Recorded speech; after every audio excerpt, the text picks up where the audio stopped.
کے لڑائی جھگڑوں میں جا کے کہیں نظریں کھا گئی، کہیں کچھ کھا گیا۔ یہ ہمارے فیصل آباد سے لے کے ملتان تک ایک فیملی کی 100 ویگنیں چلتی تھیں، اور وہ فیملی ایسے بیٹھی کہنے لگے کہ آج ہمارے پاس 3 مرلے گھر میں کرایہ دینے کے لیے پیسے نہیں ہیں۔ ہم اپنی وہ پرانی بنائی ہوئی چیزیں بیچ بیچ کے، عادت نہیں تھی بچوں کو، بس گوجرے میں ایک اسٹوڈنٹ کے اوپر ان کی گاڑی چڑھ گئی، وہاں سے یہ اللہ تعالیٰ نے جو تلک الایام نداولها بین الناس ہوا چلائی، انہوں نے بچوں کو مارا۔ اسٹوڈنٹ یونین تھی، انہوں نے گاڑیوں کو آگ لگا دی، اپنی طاقت پہ زور پہ جا کے بچوں کے ساتھ لڑائیاں کی۔ انہوں نے کہا جی وہ بڑھتے بڑھتے فیملی کے بڑے لوگ اندر ہو گئے، ایک اسٹوڈنٹ کی جگہ 10 بچے جو ہے وہ قتل ہو گئے، ان کی فیملی کے بندے بھی اندر ہو گئے، کاروبار ختم، گھر بک گئے، سب کچھ ختم ہو گیا۔ ان کی ایک بہو نے کہا کہ جی یہ جو میرے سسر تھے، آج میرا سسر اور پوری فیملی 302 کے کیس میں اندر ہے، اکثر ان کی یہ عادت تھی کہ جب کھانا کھاتے، کھانا پسند نہ آتا تو روٹی کو پھینک دیتے تھے، سالن اچھا نہیں لگا پھینک دیا۔ شام کو 100 گاڑیوں کے پیسے آتے، 100 ڈرائیور ہیں، 100 جو ہے وہ ہیلپر ہیں، 200-300 بندہ ڈیرے پہ آئے، گاڑیاں کھڑی ہیں، پمپوں کے مالک ہیں، تو رزق ہو تو تکبر نہ آئے تو یہ تو پھر ہو نہیں سکتا۔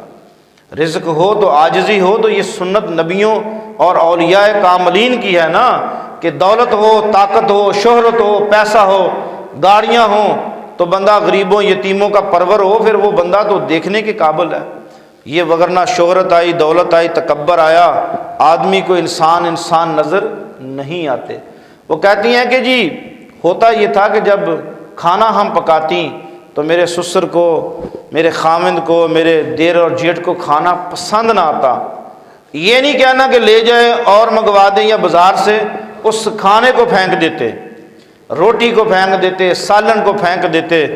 بس اسی میں زمانہ چلا۔ ایک غلطی کیا ہوئی، اس غلطی نے ہمارا خاندان سب کچھ برباد کر دیا۔ ایک بچہ گاڑی کے نیچے آیا، اسٹوڈنٹ یونین کے دور تھے، انہوں نے ویگنوں گاڑیوں کو آگ لگا دی، انہوں نے بندے لیے اور جا کے بچوں کو مارا۔ آپ کو پتہ ہے کہ اسٹوڈنٹ یونین کا مقابلہ کرنا کوئی دور تھے اسٹوڈنٹ یونین کے، یہ تو اب آ کے حکومتوں نے ختم کر دیے کالجوں میں، یونیورسٹیوں میں۔ کہتی سب کچھ ہمارا ختم ہو گیا۔ تو یہ جو دعا ہے نا رسول اللہ صلی اللہ علیہ وسلم کی، اللہ رزق عطا فرمانا تو برکت والا عطا فرمانا۔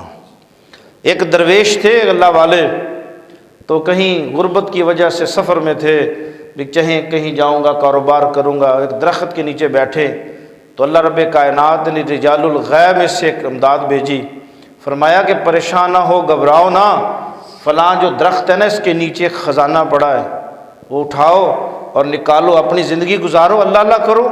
تو درویش پوچھتے ہیں کہ آنے والے شخص سے کہ رجال الغیب سے کہ اس میں برکت ہے کہ نہیں ہے، اس میں برکت ہے کہ نہیں ہے؟ اس نے کہا کہ برکت نہیں ہے۔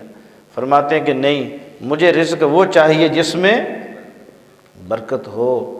کتنے لوگ کہتے ہیں کہ جی میرے پاس دولت ہے، گاڑیاں ہیں، گھر ہے، لیکن میں روٹی نہیں کھا سکتا، بیماری ایسی لگی ہے، میں پانی یہ نہیں پی سکتا، میرا پانی جو ہے